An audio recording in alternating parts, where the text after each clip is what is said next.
사람이 만든 책보다 책이 만든 사람이 더 많습니다. 내비책방. 안녕하세요. 내비책방입니다. 오늘 소개해드릴 책은 설득의 심리학 4권입니다. 더 스몰 빅. 작은 시도로 큰 변화를 만드는 스몰 빅의 힘. 로버트 치알디니, 스티브 마틴, 노아 골드스타인 지음. 김은영, 김호 옮김. 21세기 북스. 네, 설득의 심리학 마지막 권입니다. 4권, 스몰 빅이라는 부제가 있는 책이네요. 스몰 빅, 작지만 큰, 이런 뜻일까요? 여기에서 제가 확인했을 때는 작은 시도로 큰 변화를 만드는 스몰 빅의 힘이라고 되어 있어요. 작은 시도, 결과는 크고, 너무 좋지 않습니까? 작다는 것이 정말 작다기보다는 좀 사소해 보일 수도 있고, 그렇게 큰 기대를 하지 않았던 것에서 큰 결과가 올 수 있는 그런 것을 의미하지는 않을까 하는 생각도 듭니다. 자, 설득의 심리학 오늘 목차가 굉장히 많습니다. 그래서 전부 다 소개해드리기는 좀 어려울 것 같습니다. 시간이 너무 많이 걸려서 총 52편의 주제를 가지고 목차가 구성이 되어 있고요. 각 장마다 제목이 좀 깁니다. 그래서 이번 책 같은 경우에는 제가 지금 방송을 하기 직전에 살짝 목차만 좀 훑어봤습니다. 그래서 거기에서 가장 마음에 드는 목차들을 좀 골라봤어요. 이런 것들이 제 주관이 섞일 수밖에 없거든요. 이런 부분에 대해선 양해를 좀 부탁드립니다. 제가 여러분들 하나하나 한 분 한 분마다의 마음을 다 헤아리지는 못하기 때문에 이 부분은 양해를 부탁드리면서 시작해 보겠습니다. 첫 번째 주제는 메시지에 관련된 것입니다. 메시지. 3장. 메시지 프레임에 큰 차이를 가져오는 스몰 빅은 무엇일까? 다른 사람들이 이미 바람직한 방식으로 행동하고 있다고 대중에게 알려주는 것만으로 당신의 제안이나 요청의 효과가 어떻게 달라지는지 앞장에서 살펴봤다. 또 사람들이 사회적 동질성을 공유하고 같은 그룹에 속하게 되면 그때 전하는 메시지는 훨씬 더 설득력이 있다는 증거도 소개했다. 하지만 여기서 한 가지 더 고려할 것이 있다. 여기에 작은 변화를 하나만 더하면 훨씬 큰 효과를 볼 수 있다. 우리가 옹호하는 행동이 얼마나 일반적인가 혹은 일반적이지 않은가를 드러내도록 메시지를 구성하는 것이다. 다음 사례를 생각해보자. 재채기를 할 때 코나 입을 가리지 않는 친구가 있다고 하자. 이건 좀 힘들죠? 이런 친구 있으면. 재채기를 할 때 얼굴을 가리는 사람의 긍정적인 면을 강조해야 할까? 아니면 얼굴을 가리지 않는 사람의 문제점을 강조하는 것이 더 효과적일까? 이 부분에 대해서는 교육 혹은 인간관계에 관한 혹은 리더십에 관한 의문이 좀 드는 질문인 것 같습니다. 과연 어떤 누군가가 잘못을 했을 때, 잘못이라기보단 뭔가 맞지 않는 행동을 했을 때 그 잘못을 지적하는 것이 옳은 것인가? 혹은 그것을 안 했을 때의 좋은 점에 대해서 말하는 것이 옳은 것인가? 궁금하네요. 어떤 것이 더 효과가 있을까요? 심리학자 하트 블랜턴과 그의 동료들은 메시지 프레임의 성공은 사람이 적절한 사회적 규범을 어떻게 인식하는지에 달려 있다고 믿었다. 앞서 말했다시피 사람들은 사회적 규범에 순응하려는 동기를 갖는다. 반면 스스로를 특별하게 만들어주는 것을 통해 자신을 규정하려고 한다. 즉, 자신의 행동에 따라 자기의 정체성이 어떻게 될지를 고려해야 하는 상황에서 사람들은 이미 알고 있는 규범에 순응할 때보다는 규범을 따르지 않을 경우 자신이 치러야 할 대가나 돌아올 혜택이 무엇일지에 더욱 신경 쓴다. 따라서 다른 사람의 행동에 영향을 미치려면 그 메시지가 사회적 규범에 순응하는 것보다는 규범을 어기는 것에 초점을 맞추고 구성하는 것이 훨씬 더 성공적이다. 아, 이것은 잘못을 지적하는 것이 더 효과적이다라고 말을 하고 있는 게 맞겠죠? 예를 들어, 재채기를 할 때 얼굴을 가리는 것이 규범이라고 생각하는 친구라면 이 규범을 어기는 사람의 부정적인 측면을 강조하는 것이 효과적이다. 아, 이것은 상대방의 성향에 따라서 생각을 해야 되는 거네요. 내 기준이 아니라 내가 이 말을 해야 되는 상대방이 규범을 잘 지키는 사람이면은 야, 너 그거 규범 어기는 거야 라고 얘기하는 게 맞는 거고, 그게 아닐 때는 그 반대편에 있는 상황, 그러니까 그렇게 하지 않았을 때 좋은 점, 이것을 얘기하는 게 맞다라는 설명인 것 같습니다. 계속 읽어보겠습니다. 재채기를 할 때 얼굴을 가리지 않는 사람들은 정말 무책임한 사람이야. 만일 재채기를 할 때 얼굴을 가리지 않는 것이 규범이라고 생각하는 친구라면 그 친구의 규범과 반대편에 있는 사람의 긍정적인 측면을 강조하는 메시지로 구성하는 것이 훨씬 낫다. 자, 그럼 정리를 좀 해보겠습니다. 제가 좀 오해를 했네요. 너무 앞서갔습니다. 재채기를 할 때, 입을 가리는 게 규범이라고 생각하는 친구에게는 그렇게 행동을 안 했을 때, 야, 너 그거 지금 규범 어긴 거야. 라고 얘기하면 되고, 얼굴을 안 가리는 게 규범이라고 생각하는 사람이 있을 수 있으니까. 이것은 하나의 예일 뿐이니까요. 그것이 얼굴을 가리지 않아도 된다고 생각하는 사람이라면, 가리는 게 얼마나 좋을까라고 얘기하는 게 더 낫다라는 겁니다. 계속 읽어보겠습니다. 이런 가설을 확인하는 실험을 하며 블랜턴과 동료들은 참가자들에게 인플루엔자 예방 접종을 선택하는 학생 수가 다르게 소개된 신문기사 2개 중 하나를 읽도록 했다.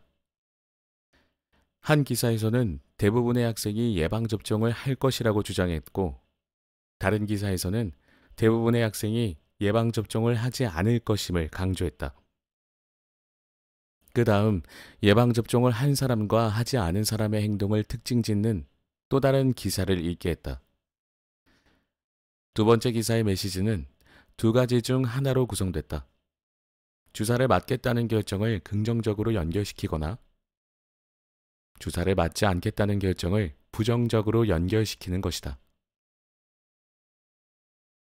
연구자들의 예상과 마찬가지로 실험 참가자들은 규범에 순응하기보다 규범을 어기는 것과 관련한 메시지에 더욱 영향을 받았다. 달리 말하면 대부분의 학생이 죄송합니다. 예방주사를 맞았다고 생각한 참가자에게는 예방주사를 맞지 않은 사람들의 특징을 설명한 메시지가 더 설득력이 있었고, 대부분의 학생이 예방주사를 맞지 않았다고 생각한 참가자에게는 예방주사를 맞은 사람들의 특징을 설명하는 메시지가 더 설득력이 있었다.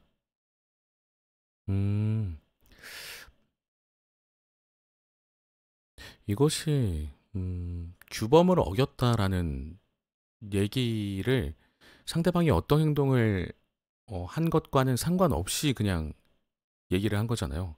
예방주사 맞은 사람들한테는 너 이거 맞으면 안 돼. 네. 이렇게 얘기를 한 거고, 안 맞은 사람한테는 너 이거 맞아야 돼. 라고 얘기를 한 것일까요? 제가 갑자기 이해가 안 되네. 네. 맞는 것 같습니다. 그러면은 이 규범을 결정하는 것이 굉장히 중요할 것 같습니다. 규범을 어떻게 결정하느냐에 따라서 사람들의 행동을 조정할 수도 있을 것 같다는 생각이 갑자기 좀 드네요. 그러니까 만약에 규범이라고 지금은 얘기했지만 이것을 법이라고 가정을 해본다면 특정 어떤 집단이나 특정의 사람들을 설득시키기 위해서 그와 관련된 반대의 법을 만들어 버리면 그 사람들은 그 법을 어기기 싫기 때문에 강제로 행동을 바꿀 수밖에 없겠네요. 그런 생각도 좀 듭니다. 그건 좀 무섭네요, 근데. 이 연구는 특정 행동의 사회적 규범을 설명할 때 그 규범에서 벗어난 경우의 특징을 뒤이어 설명해 줌으로써 메시지를 강화하는 법을 잘 보여주고 있다.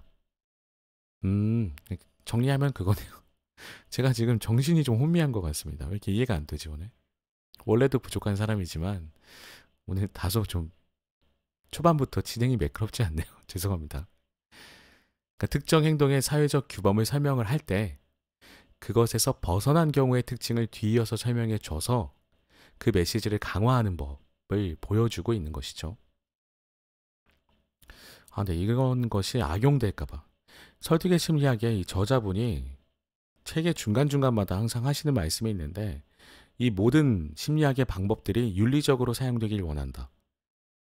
악의적으로 어떤 이익을 위해서 사용되는 건 좋지 않다. 그러지 않았으면 좋겠다라는 바람을 계속 내비치셨는데 딱 그런 우려가 좀 드는 부분이었습니다. 탈의실을 깨끗하게 유지해야 하는 헬스클럽에서 새로운 회원이 오면 회원들 모두 사용한 수건을 바닥에 던져두는 대신 세탁 바구니 안에 넣어둔다는 점을 강조하고, 그렇지 않은 회원은 다른 사람에 대한 존중이 부족한 것이라고 이야기한다. 새로 들어온 직원을 위한 오리엔테이션에서 대부분의 동료들이 정확하고 정직하게 정해진 날짜까지 비용을 정산해야 하며, 그렇지 않다면 그건 부서 전체를 실망시키는 일이라고 이야기한다.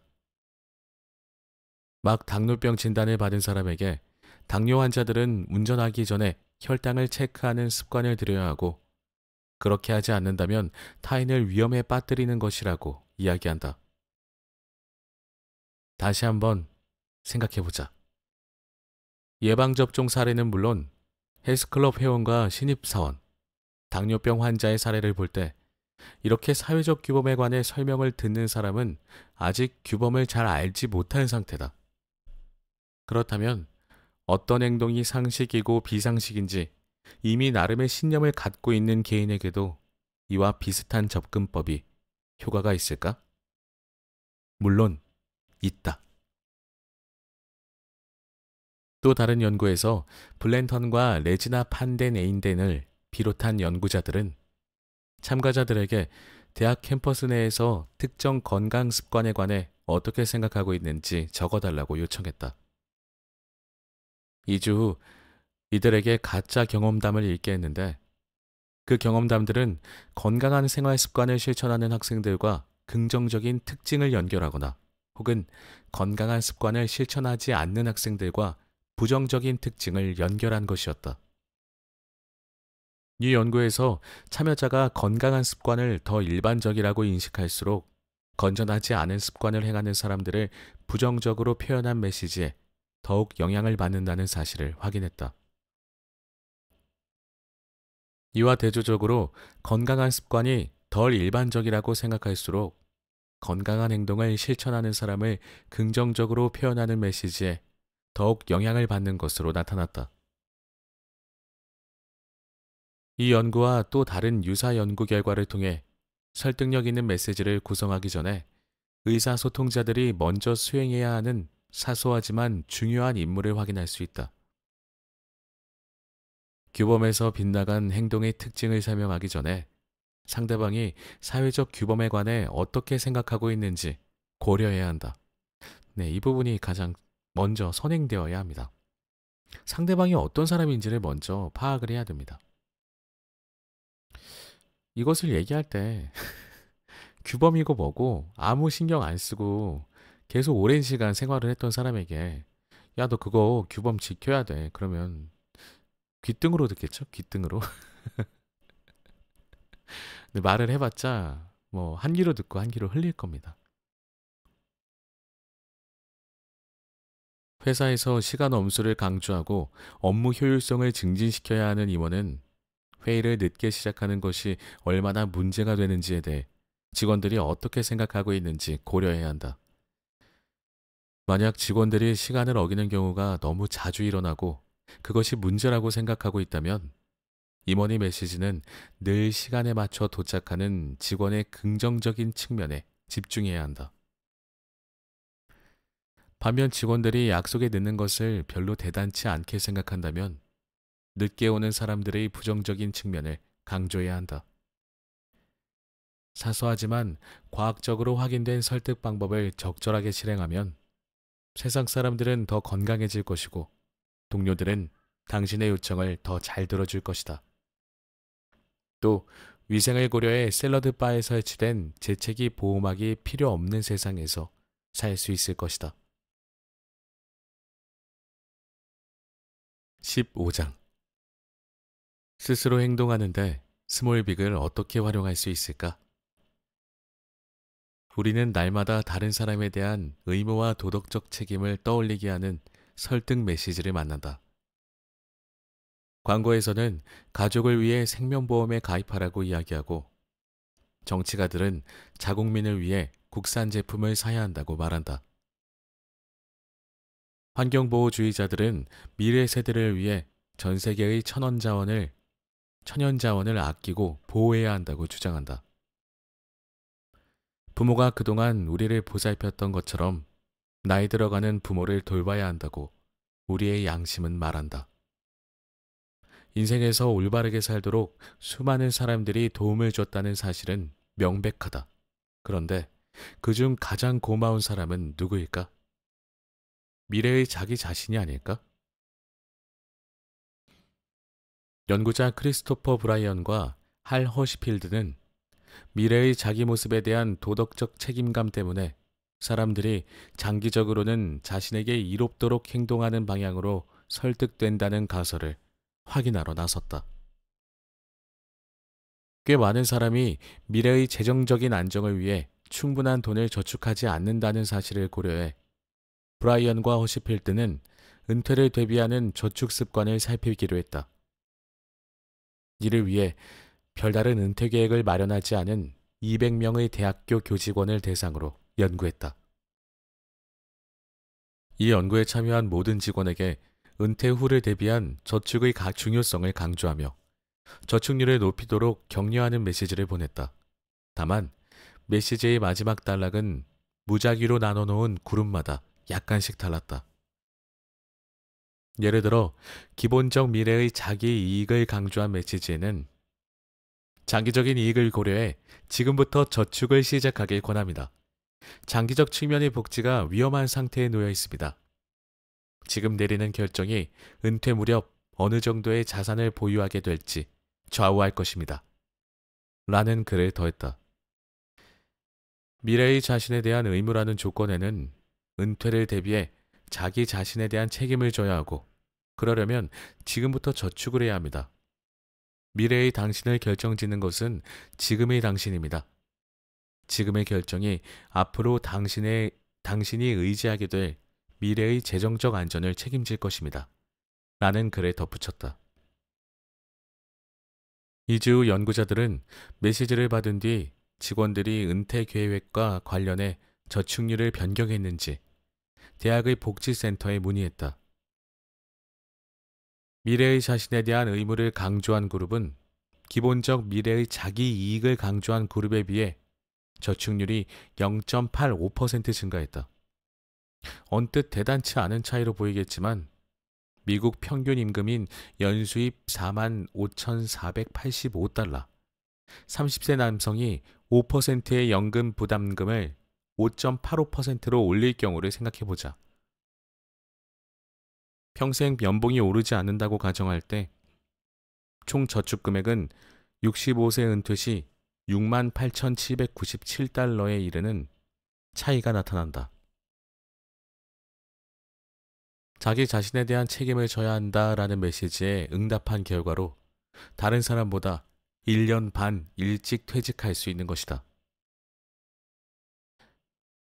이 연구기를 살펴보면 자신의 미래에 관한 도덕적 책임에 호소하는 것이 얼마나 강력한 설득 전략인지 알게 될 것이다. 물론 미래의 자신에 대한 의무를 강조한 메시지가 모든 사람에게 효과를 발휘할 수 없다는 사실을 알아야 한다. 미래를 얼마나 가깝게 느끼는지는 사람에 따라 다르기 때문이다. 자신의 미래에 별 관심을 느끼지 못하는 사람들은 이 두 가지 메시지에 비슷하게 반응했다. 미래의 재정 계획을 세우도록 사람들을 격려할 때 자신의 미래에 특별히 신경 쓰는 이들을 찾아내어 세분화된 그룹에 맞게 메시지를 전해야 할까? 사실은 그렇지 않다. 이 전략이 모두에게 적용되는 것은 아니겠지만 미래의 자신과 별다른 연결을 느끼지 못하는 사람들에게는 미래의 나에 대한 책임을 강조한 메시지가 일반적인 관심 메시지와 크게 다르지 않았다는 사실은 미래에 대한 나의 책임 메시지가 일반적으로 사용하기에는 최상의 전략임을 보여준다.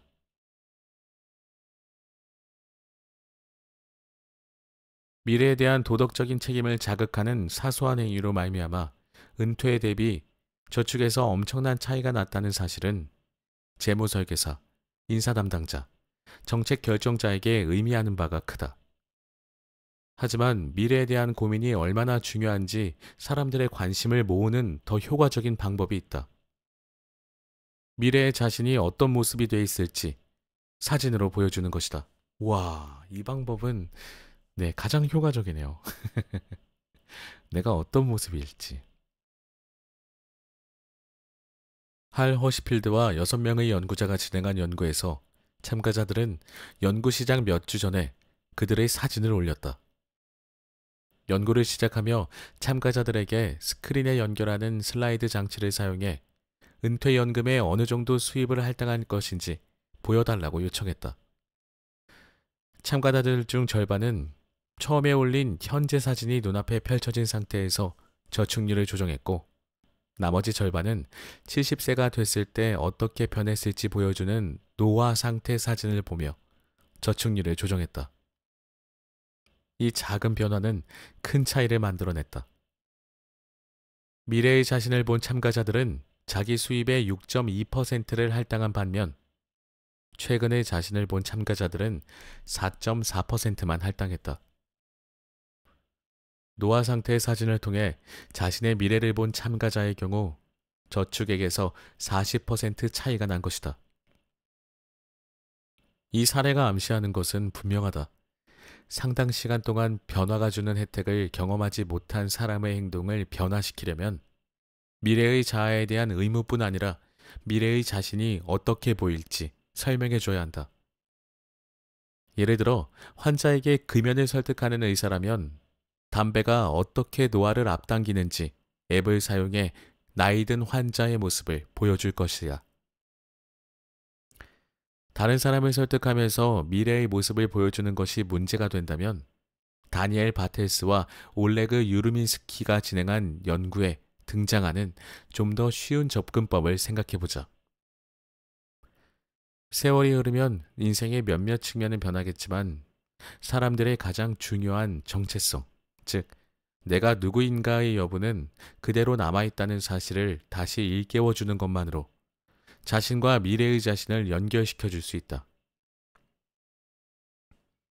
과소비나 과식을 줄이기 위해 죄의식 전략이나 복잡한 인센티브 프로그램을 고안하는 대신 미래의 자기 모습을 그려보게 함으로써 유혹에 굴복하지 않고 미래를 내다보며 결정을 내릴 수 있도록 도와준다. 이 책에서 추천하는 전술적인 변화가 너무 사소해 업무에 활용할 수 없다고 생각할지도 모른다. 하지만 최소한 새로운 전술을 시도하고 결과가 어떤지 살펴보는 것은 미래의 나에게 필요한 일일 것이다. 18장 미루고 지연하려는 경향을 줄여주는 스몰빅은 무엇일까?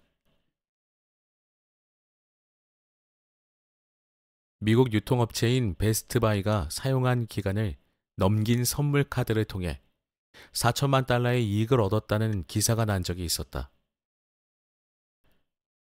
단지 베스트바이에 국한된 것이 아니다. 소비자 연구기관인 타워그룹은 유효기간을 넘겨 사용하지 않은 선물 카드 관련 금액이 연간 20억 달러에 이른다고 추산했다. 이렇게 사용하지 않은 엄청난 현금에 대해 알게 되자 몇몇 소비자 그룹은 선물 카드의 사용기한 연장법을 유통업자에게 요구했다. 연구를 통해 배운 것을 설득 과정에 적용하면 이런 변화는 상황을 낫게 하는 것이 아니라 오히려 악화시킬 수 있다. 이 경우에는 행동하는 데 중요한 차이를 이끌어내는 작은 변화를 활용하는 전혀 다른 접근 방식이 필요하다. 별다른 비용도 필요하지 않은 이런 변화는 사촌에게 사준 25달러짜리 아마존 선물 카드의 사용 가능성을 높여줄 뿐 아니라 오늘 해야 할 일을 내일로 미루는 경향을 줄이도록 설득할 수도 있다. 우리는 일상에서 무언가 미루고 지연시키는 사례를 자주 접한다. 운동을 좀 더 하거나 새로운 공부를 시작하거나 아니면 집 앞 잔디를 깎는 일과 관련해 많은 사람들이 시간을 자꾸 미루며 다양한 변명거리를 보여준다. 내일이야말로 한 주 중에서 가장 바쁜 날이다 라는 스페인 속담이 있다. 사람들은 즐겁지 않은 일을 미루는 경향이 있지만 동시에 정말 재미있고 즐거운 일을 다음으로 미루기도 한다. 왜일까? 주의를 다투는 일에 집중해야 하기 때문에 급히 해결해야 할 문제가 있으면 즐거운 일을 할 시간은 앞으로 충분히 있다고 잘못 판단하게 된다. 급한 문제가 하나만 있는 게 아니고 여러 개가 함께 때를 지어 밀려온다는 것을 이들은 아직 깨닫지 못한 것이다. 지금뿐 아니라 미래에도 바쁠 것이고 따라서 즐거운 일조차 즐기지 못하고 시간은 계속 흘러가게 될 것이다. 정보 과잉 시대에 사는 사람들은 점점 더 자신이 싫어하는 일뿐 아니라 좋아하는 일까지도 미루게 된다는 점을 고려해 수잔 슈와 A. 엘릿 그니지는 일련의 재미난 실험을 했다. 마감일에 약간의 변화를 주는 것만으로 임무를 완수하려는 사람들의 기본적인 열망을 자극하고 격려할 수 있다는 사실을 발견했기 때문이다. 실험을 시작하기 전 연구자는 참가자에게 지역의 고급 베이커리에서 커피와 빵을 먹을 수 있는 6달러짜리 교환권의 가치를 평가해달라고 요청했다. 또 이 교환권을 받으면 사용할 것이냐고 물었다. 참가자들에게 알리지 않았지만 교환권의 액면 가격은 똑같은 반면 유효기간에서는 차이가 났다. 하나는 유효기간이 3주였고 또 다른 하나는 유효기간이 2개월이었다. 이 교환권의 가치를 평가해달라고 했을 때 유효기간이 긴 쪽이 짧은 쪽보다 더 긍정적으로 평가받는 것은 당연한 일이었다. 재미있게도 이 긍정적인 평가는 교환권을 사용할지의 여부에도 영향을 미쳤다. 2개월 유효기간인 교환권은 70%에 가까운 사람들이 사용하겠다고 말했고 3주 교환권은 50%만 사용하겠다고 했다. 유효기간이 길어서 유연성이 큰 제한을 선호한 것이다. 책 첫머리에서 사람들이 자신의 미래를 얼마나 잘 예측하지 못하는지 그 증거를 소개했다. 사람들이 유효기간이 긴 교환권을 더 좋아하긴 하지만 혹시 유효기간이 짧은 교환권을 더 활발하게 사용하진 않을까? 연구자들은 이 질문에 대한 실험을 했고 놀라운 결과를 얻었다. 참가자들의 예측과는 반대로 유효기간이 짧은 경우가 유효기간이 긴 경우보다 5배나 더 많이 베이커리를 방문해 커피와 빵을 먹었다. 사람들은 사용할 기회가 훨씬 많은, 즉 유효기간이 긴 교환권을 선호한다고 말했지만 현실에선 달랐다.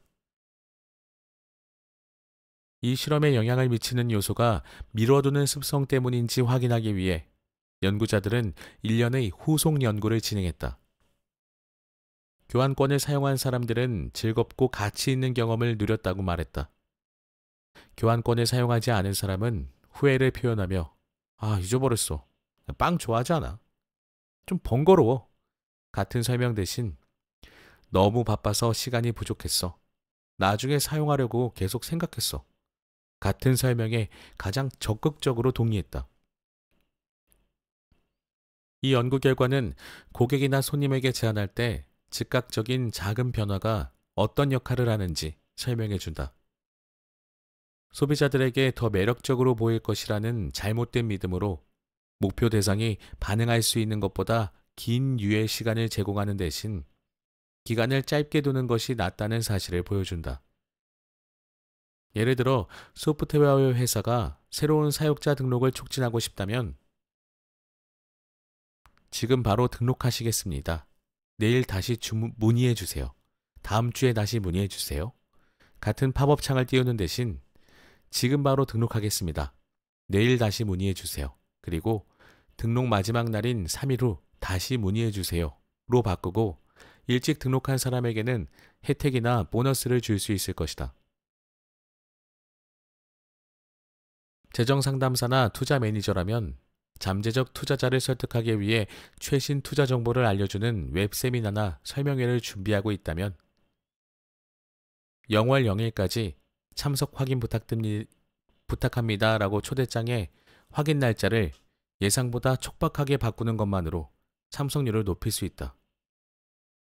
이메일로 초청장을 보내며 등록 마감일을 촉박하게 했더니 클릭해서 등록하는 확률이 8%나 올랐다는 다른 연구 조사와도 일치하는 부분이다. 마지막으로 배우자나 친구, 사업 파트너가 멋진 와인을 함께 마시기로 약속해 놓고 특별한 일이 있을 때까지 기다리게 만든다면 연구자인 슈와 그니지는 영화 사이드웨이에 나왔던 한 장면을 통해 이런 상황일 때 상대방을 설득하는 실마리를 소개한다. 마일즈. 몇몇 와인은 잘 보관하고 있어요. 그중 스타급이라고 하면 1961년 슈발블랑이죠. 마야. 61년산 슈발블랑이 앉아서 그냥 기다리고 있다는 말이에요? 이미 너무 늦었는지도 모르겠네요. 도대체 뭘 기다리고 있는 거예요? 마일즈. 나도 잘 모르겠어요. 그냥 특별한 순간을요. 딱 맞는 사람과 함께할 시간. 결혼 10주년 기념일에 마실까 생각하고 있었죠. 마야. 당신이 61년 산 슈발블랑을 따는 순간이 바로 특별한 순간이에요.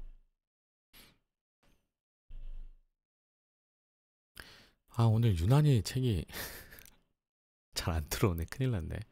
죄송합니다. 마지막입니다. 39장. 더 적게 투자하고 더 많이 얻는 스몰빅은 무엇일까? 마지막이라도 좀 집중해서 잘 읽어보겠습니다. 죄송합니다. 오늘 몸 상태가 별로 좋지 않네요. 가장 흥미로운 주제이기도 합니다. 적게 투자하고 많이 얻는. 스몰빅의 기본적인 그 개념과도 일맥상통하죠. 적게 뭔가를 해서 많은 결과를 얻는. 시작하겠습니다. 개인적인 측면에서 커뮤니케이션을 잘하고 싶거나 직업적인 측면에서 커뮤니케이션을 개선하고 싶거나 상관없이 과학적인 증거를 통해 작은 변화로 큰 차이를 만들어내어 상대를 설득하고 영향력을 성공적으로 행사하는 법을 보여주기 위해 이 책을 썼다. 예를 들어 작은 사업체를 경영하고 있는데 점점 복잡해지는 시장에서 경쟁업체들이 고객과 소비자의 관심을 끌기 위해 애쓰고 있다고 상상해보자. 이렇게 복잡한 상황에서 경쟁자들보다 더 낫고 좋은 것을 제공하려는 노력은 당연한 것이다. 제품이나 사업에 인센티브나 보너스를 더하는 것은 사업에서 패자가 아닌 승자의 자리에 서도록 하는 스몰빅이 될 수 있다. 하지만 정보와 인센티브, 보너스를 더하는 것이 상황을 더 긍정적으로 만들어주는 것이 아니라 오히려 악화시킨다면 어떻게 될까? 다른 방식으로 질문을 해보자. 무언가 더 하려다 오히려 잃게 되는 경우는 없을까? 행동과학자 킴벌리 위버, 스티븐 가르시아, 그리고 노르베르트 슈바르츠에 따르면 사람들은 부가 효과 때문에 특징과 정보를 더 제공하면 장점들이 더해져 더욱 설득력을 발휘할 거라고 믿는다. 하지만 제안을 평가하는 사람에게는 이런 부가적인 노력이 첨가 효과를 제공하는 대신 평균 효과로 이어져 실패로 돌아갈 수도 있다. 뜨거운 물에 따뜻한 물을 더하면 온도가 좀 더 미지근해지는데 때로는 이렇게 이미 강력한 제안에 무언가 또 다른 특징을 더하는 것이 오히려 원래 제안의 매력을 떨어뜨리는 효과를 낳는다는 것이다. 이런 가설을 확인하기 위해 연구자들은 여러 가지 연구를 진행했다. 그중 하나는 참가자들에게 제품 설명자와 구매자 역할을 나눠 맡겼다. 소개자 역할을 맡은 사람들에게는 두 개의 MP3 패키지가 제공됐다. 패키지 하나는 커버를 고를 수 있는 아이팟 터치였다. 두 번째 패키지는 앞서 패키지와 동일하지만 음악 무료 다운로드 혜택을 추가했다. 설명자들에게 어떤 제품이 더 가치 있는지 물었다. 다시 말해서 고객들에게 어떤 제품을 제안하겠느냐는 질문이다. 구매자 그룹에는 친구에게 어떤 mp3를 사주겠냐고 물었다. 두 개의 아이팟 터치 패키지를 설명한 후 각각에 대해 얼마나 지불할 용의가 있는지 다시 질문했다. 대부분의 설명자 92%가 무료 다운로드 혜택이 있는 제품을 골랐다. 반면에 흥미롭게도 구매자 그룹에서는 무료 다운로드가 제공되지 않았을 때보다 무료 다운로드를 제공할 때 더 적은 금액을 지불하겠다고 밝혔다. 가치를 높이기 위한 시도로 무료 다운로드 서비스를 더한 것이 많은 구매자의 눈에는 오히려 제품의 가치를 떨어뜨린 것이다. 다른 실험에서 참가자들은 유명한 여행 웹사이트에서 숙소를 찾는 역할을 맡았다. 5성급 풀장이 딸린 호텔에 머물 경우 평균적으로 얼마를 지불할 수 있느냐고 물었다. 그런데 참가자들이 이 호텔에 3성급 레스토랑이 있다는 사실을 알게 되자 15% 정도 지불 가능 금액을 깎았다. 흥미롭게도 호텔 주인 역할을 맡은 참가자의 4분의 3은 광고에 레스토랑 소개를 추가하는 것이 숙박비를 높이는 데 중요한 역할을 할 것이라고 잘못 예상했다. 여러 가지 연구를 통해 학자들은 유사한 패턴을 발견했다. 이미 강력한 장점을 지닌 제안이 있을 경우 판매자는 여기에 돈을 더 쓰고 특징을 더하면 제안의 경쟁력을 강화해 줄 수 있다고 생각한다. 하지만 부가적인 특징에 관해 설명하는 것이 오히려 전반적인 평가를 떨어뜨려 고객들로 하여금 돈을 덜 지불하게 만들었다. 아이팟 판매나 호텔 예약에 국한된 이야기라고 생각할지 모르지만 다른 분야에서도 적용할 수 있다. 예를 들어 제품보다 아이디어를 팔아야 하는 경우에는 어떨까? 이때도 비슷한 경향이 나타났다. 시의회에서 거리의 쓰레기를 줄이려고 고민 중이다. 쓰레기를 무단으로 버리다 단속된 사람의 벌칙으로 다음 중 두 가지 중 하나를 제안해야 하는 상황이다. 어느 쪽을 추천하겠는가? A. 쓰레기 무단 투기 시 벌금 $750. B. 쓰레기 무단 투기 시 벌금 $750와 사회봉사 2시간. 다수의 공무원들에게 질문했더니 86%의 사람들이 B를 선택했다. 하지만 또 다른 그룹의 사람들에게 이 조건을 평가하도록 요청했더니 벌금 $750와 사회봉사 2시간이 벌금 $750만 물리는 것보다 덜 가혹하다고 응답했다. 이 사례에서 보듯이 이미 매력적이지 않은 상황에 부정적인 요소를 더하면 오히려 약간의 호감을 갖게 되는 일이 발생한다. 이건 정말 이해가 안 되네요. 왜지? 왜 이게 더 매력이지? 제안을 소개하는 사람과 그 제안을 평가하는 사람 사이에 왜 이런 차이가 생기는 것일까? 위보와 동료들은 다음과 같은 결론을 내렸다. 호소력 있는 발의를 내놓은 제안자는 그 제안 각각의 측면에 집중하는 경향이 있어서 판단을 내릴 때 단편적으로 접근한다. 이와 달리 평가자들은 전반적인 상황에 중점을 두고 접근한다. 그렇다면 제안을 할 때 약간의 덤이나 부가적인 정보를 제공하지 말라는 것일까? 그렇진 않다. 대신 양쪽 전략의 장점을 모두 수용하자는 것이다. 모든 고객에게 약간의 덤을 얹어주기 위해 자원을 투입하는 대신 소수의 선별적인 고객에게 더 의미 있는 덤이나 특징을 투자하는 방식으로 바꾸라는 것이다. 이렇게 하면 두 가지 혜택이 있다. 첫째로, 뜨거운 물에 따뜻한 물을 더함으로써 전체 물의 온도를 낮춰버리는 것처럼 부가적인 혜택을 제공함으로써 자원을 낭비하는 일을 피하게 해준다. 둘째로, 맞춤화되고 개인에 맞게 준비한 의미 있는 부가적인 혜택을 제공함으로써 가장 소중한 고객에게 상호성 원칙을 실천한다. 네. 오늘의 책은 설득의 심리학 4권이었습니다. 오늘 개인적으로 너무 책을 잘 못 읽었습니다. 평소에는 그냥 잘 못, 그냥 잘 못 읽는데 오늘은 너무 잘 못 읽었어요. 죄송합니다. 자, 다음 시간에는 또 다른 책, 재미있고 유익한 책으로 인사드리도록 하겠습니다. 이번 달 한 달 동안에는 계속해서 이렇게 인사드릴게요. 새해 복 많이 받으세요.